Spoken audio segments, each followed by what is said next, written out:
एक टाइम था जब हर दूसरे बंदे के फ़ोन में या तो वोडाफ़ोन होता था या आइडिया।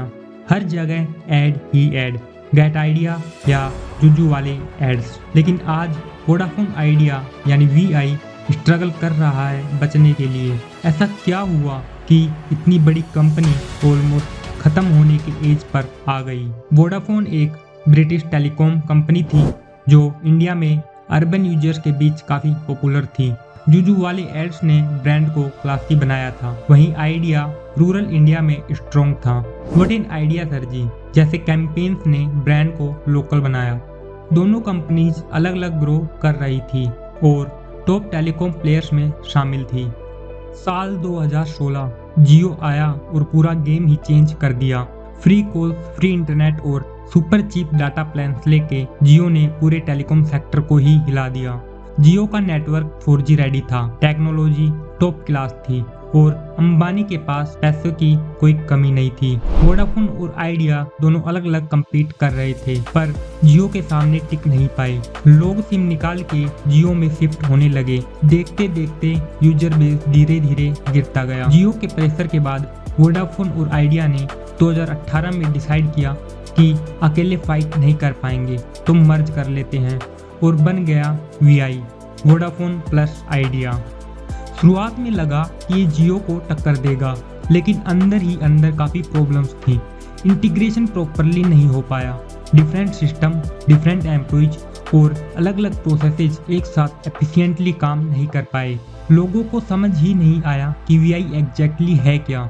ब्रांडिंग भी क्लियर नहीं थी और कंफ्यूजन ही कंफ्यूजन था। साल 2019 सुप्रीम कोर्ट ने एक डिसीजन दिया, एजीआर यानी एडजस्टेड ग्रोस रिवेन्यू का पैसा चुकाना पड़ेगा, चाहे वो कोर इनकम हो या नॉन कोर इनकम। एजीआर का मतलब है कि टेलीकॉम कंपनियों की कुल कमाई में से लाइसेंस फीस और स्पेक्ट्रम यूजेज चार्ज जैसे सरकारी टैक्स काटे जाएंगे। टेलीकॉम कंपनी का पैसा दो तरीके से आता है, एक होता है कोर इनकम, दूसरा होता है non core income. Core income का मतलब है जैसे कॉलिंग का पैसा, इंटरनेट पैक्स का पैसा, एसएमएस भेजने का पैसा या टावर शेयर करने से जो पैसा मिला है। नॉन कोर इनकम का मतलब है वो पैसा जो सीधा टेलीकॉम सर्विस से रिलेटेड नहीं होता, जैसे बैंक का इंटरेस्ट, एफडी का रिटर्न या किसी प्रॉपर्टी का रेंट। 2003 में टेलीकॉम कंपनियों और डिपार्टमेंट ऑफ टेलीकम्युनिकेशन डीओटी के बीच यह विवाद शुरू हुआ। टेलीकॉम कंपनियों का कहना था कि एजीआर का मतलब सिर्फ कोर टेलीकॉम सर्विस से होने वाली कमाई होनी चाहिए, लेकिन डीओटी का कहना था कि एजीआर में हर तरह की कमाई शामिल होनी चाहिए, चाहे वो कोर इनकम हो या नॉन कोर इनकम। यह विवाद कई सालों तक हाई कोर्ट में चलता रहा। 24 अक्टूबर 2019 को सुप्रीम कोर्ट ने डीओटी के पक्ष में फैसला दिया। इसके चलते वीआई, एयरटेल समेत सभी कंपनियों पर भारी जुर्माना और बकाया बन गया।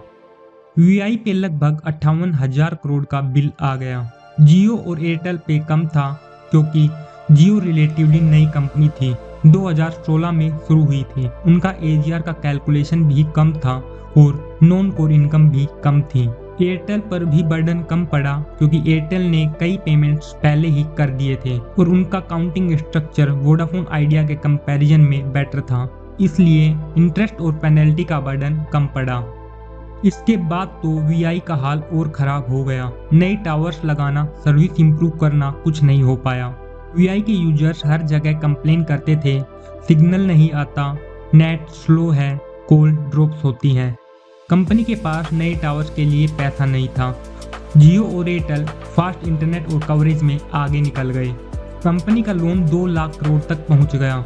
इन्वेस्टर्स ने हाथ उठा लिए और फॉरेन कंपनीज ने भी इंटरेस्ट लूज कर दिया। शेयर प्राइस 100 से सीधा 10 के नीचे आ गया। मार्केट में इमेज खराब हो गई।